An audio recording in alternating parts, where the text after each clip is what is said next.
बिंदु संयुक्तम नित्यं ध्यायन्ति योगिनः कामदं मोक्षदं चैव ओंकाराय नमो नमः। तुम्हा सर्वांचे या आजच्या योग दिनामध्ये हार्दिक स्वागत व त्याचप्रमाणे तुम्हा सर्वांना योग दिनाच्या आरोग्यदायी शुभेच्छा। नमस्कार मित्रमैत्रिणींनो, मी संहिता अच्युत गद्रे। ज्यांनी योगाद्वारे मनाचे, काव्याद्वारे वाणीचे व आयुर्वेदिक औषधांद्वारे शरीराचे मळ दूर केले अशा पतंजली ऋषींना मी नमन करते। योग हे एक प्राचीन भारतात उगम पावलेलं आध्यात्मिक, शारीरिक आणि मानसिक शास्त्र आहे। योग हा शब्द संस्कृतमधील युज या धातूपासून तयार झाला आहे। योग या शब्दाचा अर्थ ईश्वराशी जोडणे किंवा जुळणे असा होतो। दरवर्षी 21 जून रोजी जगभरात योग दिन साजरा केला जातो। या दिवसाचा उद्देश आध्यात्मिक, शारीरिक व मानसिक साधनेच्या फायद्यांबद्दल जागरूकता पसरवणे हा आहे।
सर्वप्रथम सर्वांना आंतरराष्ट्रीय योग दिनाच्या खूप खूप शुभेच्छा।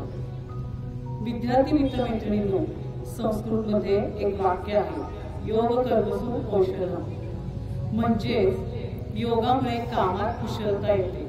एवढेच नव्हे तर आपले शारीरिक स्वास्थ्य आणि मानसिक आरोग्य संतुलित ठेवायचे असेल तर आपल्याला योगासने, प्राणायाम, सूर्यनमस्कार या गोष्टी नियमितपणे कराव्याच लागतात। आपण खूप भाग्यवान आहोत की आपल्या भारतीय संस्कृतीमध्ये पुरातन काळापासूनच आपल्या ऋषी मुनींनी याचा अभ्यास केलेला आहे आणि आजच्या या धकाधकीच्या धावपळीच्या जीवनात आपल्याला योगासने आणि प्राणायाम करणे ही काळाची गरज झालेली आहे आणि म्हणूनच आता योगासनाला आंतरराष्ट्रीय दर्जा प्राप्त झालेला आहे। आज 21 जून या आंतरराष्ट्रीय योग दिनाचे औचित्य साधून आपल्याला मार्गदर्शन करण्यासाठी प्रमुख पाहुण्या म्हणून माननीय सौभाग्यवती चारुलता कुलकर्णी उपस्थित आहेत। त्यांचा थोडक्यात परिचय मी करून देत आहे। त्यांचे संपूर्ण नाव सौभाग्यवती चारुलता गणेश कुलकर्णी। त्यांचे शिक्षण BSc LLB पर्यंत झालेले आहे। ते आयकर विभागात सल्लागार म्हणून आहेत व योगा इन्स्ट्रक्टर देखील आहेत।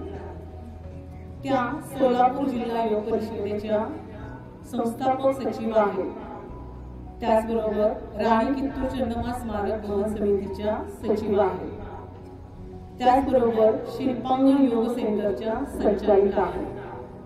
गेल्या 20 वर्षांपासून योग प्रशिक्षण गेल्या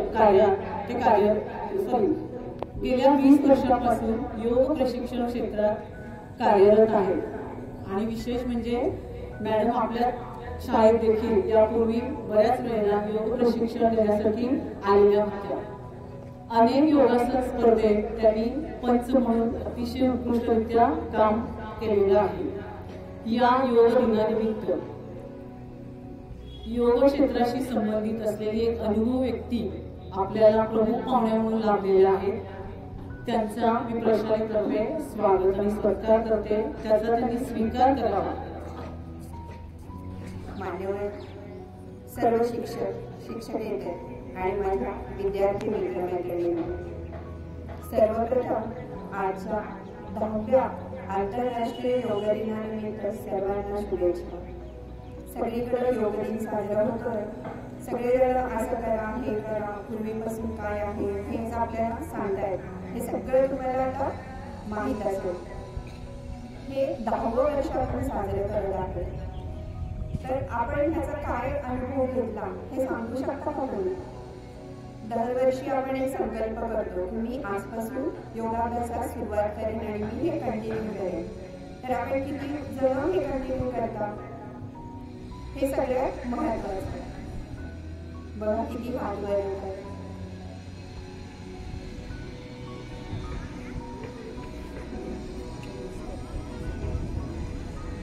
ओके, जे करतात ते खूप छान, पण जे करत नाही त्यांनी आजपासून संकल्प करायचा की मी आजपासून दररोज कमीत कमी 30 मिनिटं तरी योगाभ्यास करेन. योगाभ्यास करेन म्हणजे काय तर अष्टांग योगातील तुम्ही काय करता? फक्त योगासन, प्राणायाम. त्याच्यासोबत हळूहळू तुम्ही त्याच्यामध्ये स्वतःला इतकं गुंतवू शकता आणि त्याच्यातून तुम्ही ध्यानात जाऊ शकता. हे माहिती का तुम्हाला? तुम्ही काय सांगता तुमच्या आणि तुम्ही योगासन करता. योगासन करता तेव्हा कसं करता? काही सांगतात हात वर करा, त्रिकोणासन करायचंय, पायानंतर घ्या, डावा हात डाव्या पायाच्या बाजूला ठेवा, उजवा हात वरती गेला पाहिजे, मधल्या बोटाकडे नजर गेली पाहिजे. बरोबर आहे ना? त्रिकोणासन असंच करता ना? मग त्याच्यामध्ये कुठे ताण येतो आणि कुठे दाब येतो माहिती का तुम्हाला? ताण कुठे येतो आणि दाब कुठे येतो माहिती आहे? आणि आसन करताना श्वास कसा घ्यायचा, श्वास कसा सोडायचा हे पण अभ्यास करायचा. तर त्रिकोणासन करताना जेव्हा वळता, डाव्या बाजूला करता तेव्हा डाव्या बाजूला वळता, डावा हात डाव्या पायाच्या बाजूला टेकवता, तेव्हा डाव्या बाजूला पोटावर ताण येतो आणि उजव्या बाजूला ताण येतो आणि डाव्या बाजूला दाब पडतो. हे अनुभवायचं. योगशास्त्र हे अनुभवण्याचं शास्त्र आहे. हे सगळ्यांनी लक्षात ठेवा. तर हे तुम्ही अंगीकारलं पाहिजे. योगशास्त्र हे अनुभवाचं शास्त्र आहे आणि तुम्ही हे अंगीकारलं पाहिजे. रोज उठल्यानंतर आठवड्याची घडी घालता ना, पांघरुणाची घडी घालता, ब्रश करता, आंघोळ करता, म्हणजे काय करता? स्वतःचं शुद्धीकरण वरून करता. आतून करता का? आळस आलेला असतो तो केलेला असतो का पूर्ण? नाही. तर त्यासाठी तुम्ही काय करायला पाहिजे तर एक 5 मिनिटं जॉगिंग करा, उड्या मारा तुम्हाला पाहिजे तशा. जे तुमच्या शरीरात आळस आहे, जी निगेटिव्हिटी आहे ती पूर्ण बाहेर टाका आणि मग पुढे उभारूनची 2, बसूनची 2, झोपूनची 2, पाठीवरची आणि पोटावरची अशी 2, अशी रोज 8 आसनं करा.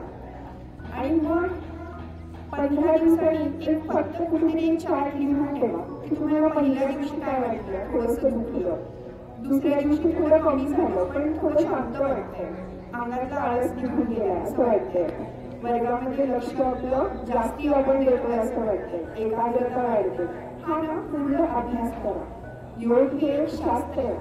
जसं तुम्ही सायन्समध्ये प्रात्यक्षिक करता आणि त्याचं नोंदणी करून ठेवता की त्याचा काय निर्णय आला बघता ना, तसं इथे पण योगामध्ये पण ते शास्त्र आहे. तुम्ही प्रत्येक आसन करताना कसं करता, कुठे ताण येतो, कुठे दाब पडतो, मग त्याच्यानंतर हलकं वाटतंय का, हा पण अभ्यास करायचा आहे. आता तुम्ही लहान आहात, आता तुम्ही ग्रोईंग मध्ये आहात, तुमची अजून वाढ होतीये. त्याबरोबरच तुम्ही जर का हा अभ्यास करत गेलात तर तुम्ही स्वतःला अतिशय सुदृढ बनवू शकता. योगाभ्यास जेव्हा सुरू होतो तो सुरुवात कुठे होती तर आपल्या शरीरापासून होतो. शरीराचं शुद्धीकरण, शरीराचं एक आसनामध्ये जातो, मग प्राणायाम करतो, म्हणजे काय करतो. पण उद्दिष्ट आपलं काय आहे, फक्त शरीर सुदृढ ठेवण्याचं आहे का? नाही. तर आपल्या मनावर आपल्याला ताबा मिळवायचा आहे. काय चांगलं आहे काय वाईट आहे हे आपल्याला आतापासूनच कळण्यासाठी योग अतिशय महत्त्वाचा आहे. अष्टांग योग जर तुम्ही अनुभवला आणि तो जर का तुम्ही तुमच्या रोजच्या जीवनात चालू केला तर तुम्हाला कुठेही मागे बघावं लागणार नाही, भीती वाटणार नाही परीक्षांची कुठलीच. तुम्ही शारीरिक तंदुरुस्त राहाल, मनोबल वाढेल, कशाची भीती वाटणार नाही, परीक्षा अतिशय छान द्याल आणि रिझल्ट पण तुमचा खूप छान येईल. बघा प्रयत्न करणार का? जोरात आवाज आला पाहिजे. खूप वेळ अभ्यास करून बसलात ना म्हणून असे झाले. थोडेसे ताट होतं बघा किती छान वाटतं. आणि एक मोठा श्वास घ्या आणि सावकाश सोडा. मोठा श्वास घ्या, सावकाश सोडा. आता आतापर्यंत तुम्ही जे काही शिकलात ना वर्गात ना अभ्यास तो आता फक्त बाजूला ठेवा, एक कप्प्यात तो ठेवा आणि आता फक्त योग काय करणार आहात पुढे प्रात्यक्षिक त्याच्यात पूर्ण लक्ष द्या. योगाभ्यास करणारी मुलं ना नेहमी ताठ बसतात, पाठीचा कणा ताठ राहतो, आळस येत नाही. चांगल्या सवयी ना हे आपल्याला घ्याव्या लागतात. आळस अगदीच्या काही नको असलेल्या सवयी असतात ना ते आपोआप येतात आपल्यावर, बरोबर ना? तर आपल्याला आजपासून एक संकल्प करायचा की मी सगळ्या चांगल्या सवयी लावून घेईन. मी रोज योगाभ्यास करेन, कमीत कमी 8 आसनं करेन, उभारूनची, बसूनची, पाठीवरची आणि पोटावरची. कराल ना? आणि आपण एक प्रयोग करून बघायचा की अभ्यास करायला बसलात ना की ताठ बसायचं, श्वास घ्यायचा, दीर्घ श्वास घ्यायचा, पूर्ण सोडायचा आणि फक्त 5 ओंकार म्हणायचे. 5 ओंकार म्हणायचे आणि अनुलोम विलोम करायचा. माहिती अनुलोम विलोम प्राणायाम? डाव्या नाकपुडीने घ्यायचा, उजवीने सोडायचा, उजवीने घ्यायचा, डावीने सोडायचा, असं 5 वेळा करायचं. आणि त्यानंतर 5 वेळा भ्रामरी करायचं आणि मग डोळे बंद करायचे, एक मोठा श्वास घ्यायचा, सावकाश सोडायचा आणि अभ्यासाचं पुस्तक उघडायचं. असं 15 दिवस सलग करा आणि मग 15 दिवसांनी नोटिंग करा की तुमचं किती लवकर लक्षात राहिलं, बरोबर होतोय का सगळा अभ्यास, नीट लक्षात राहतोय का, पूर्ण तुमचं एकाग्रता वाढली का तिथे, हा पूर्ण अभ्यास करा. आणि मग कसं वाटतंय ना ते तुमच्या स्वामीताईंना सांगायचं, त्या मला सांगतील. कारण मोठा आवाज आला पाहिजे. तर योग हा अभ्यासाचं शास्त्र आहे. तुम्हाला एक छोटीशी गोष्ट सांगते. एक मुलगा ना खूप आळस आला होता आणि असा नुसता घरात असा रूम मध्ये असा पडला होता.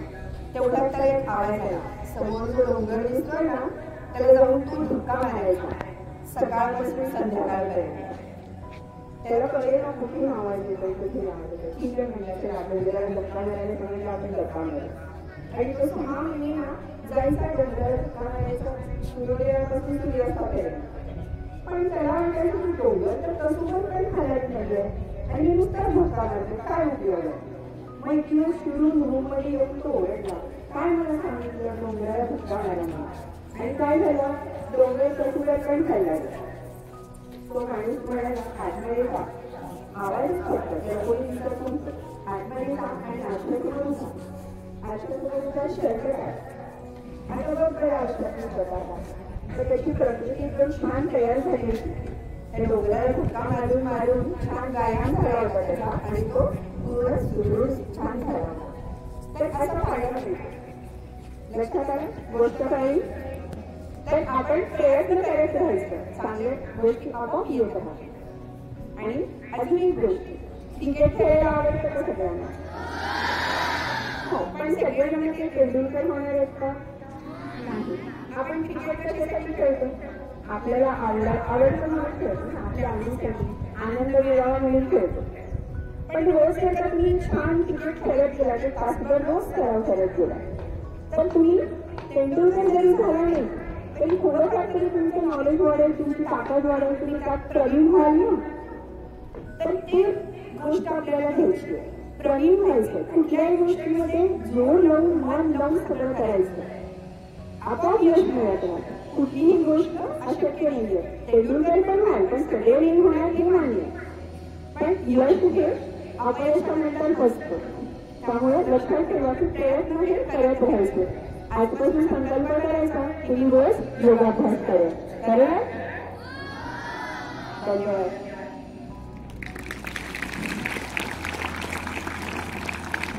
धन्यवाद मॅडम. तुम्ही म्हटल्याप्रमाणे आम्ही तुमचा संकल्प नक्कीच करू आणि रोज योगासन करू. यानंतरची सर्व सूत्रे मी प्रशालेच्या योग शिक्षिका सौ प्रतिमा स्वामी मॅडम यांच्याकडे सुपूर्द करते. मंडळाबरोबर विनंती करते की त्यांनी स्टेजच्या डाव्या बाजूला स्थानापन्न करा. 2 1 2 1 2. आता मान 1 ला उजव्या बाजूला, 2 ला डाव्या बाजूला. 1 2 1 2 1 2 1 2. जैसे थे. आता हात खांद्यांवरती पुढून पाठीमागे. तयार. रोटेशन. 1 2 3 4 5. पाठीमागून पुढे. 1 2 3 4 5. चेंज. हात कमरेवरती. 1 ला उजव्या बाजूला वाकायचंय आणि 2 ला डाव्या बाजूला. 1 ला सगळ्यांनी उजव्या बाजूला.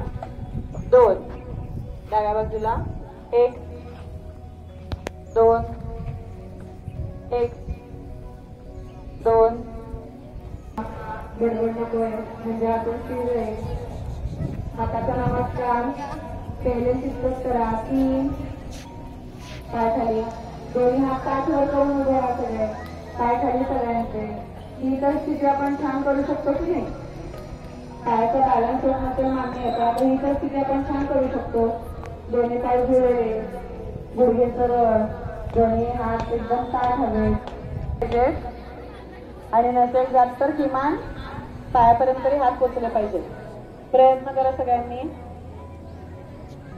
3 हात वर, बाजूने खाली.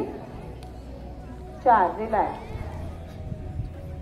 3 हात बाजूला. 4. पुढचं आसन आहे वज्रासन. काल आपण मी नेहमी मनाच्या संतुलित अवस्थेत राहील. अशा संतुलित मनाने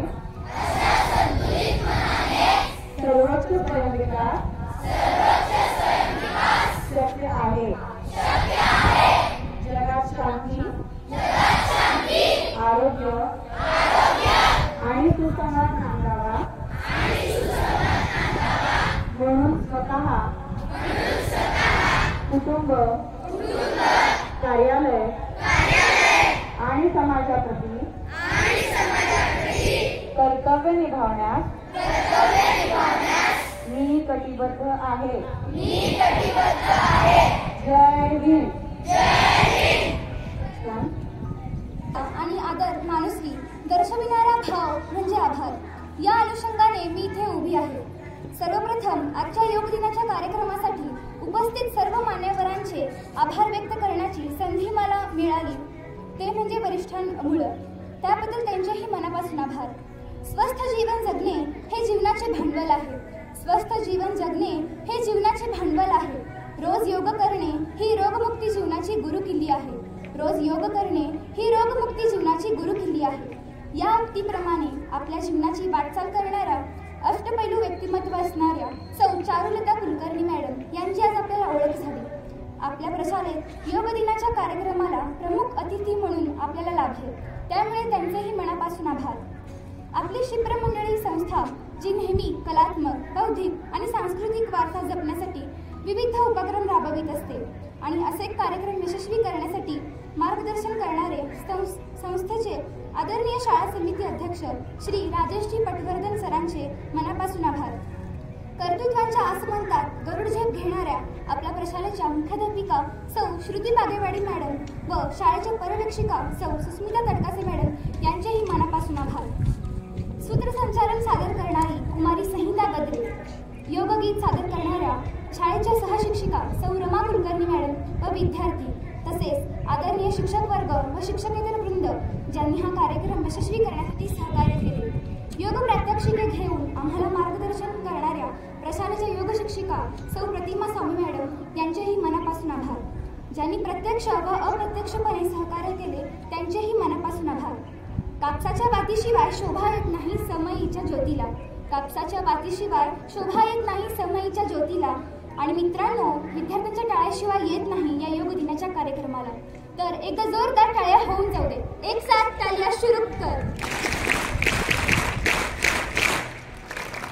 आसनांचे सादरीकरण करणाऱ्या सर्व विद्यार्थ्यांचे मनापासून आभार आणि संयोजकाच्या परवानगीने हा कार्यक्रम संपला असे मी जाहीर करते. धन्यवाद.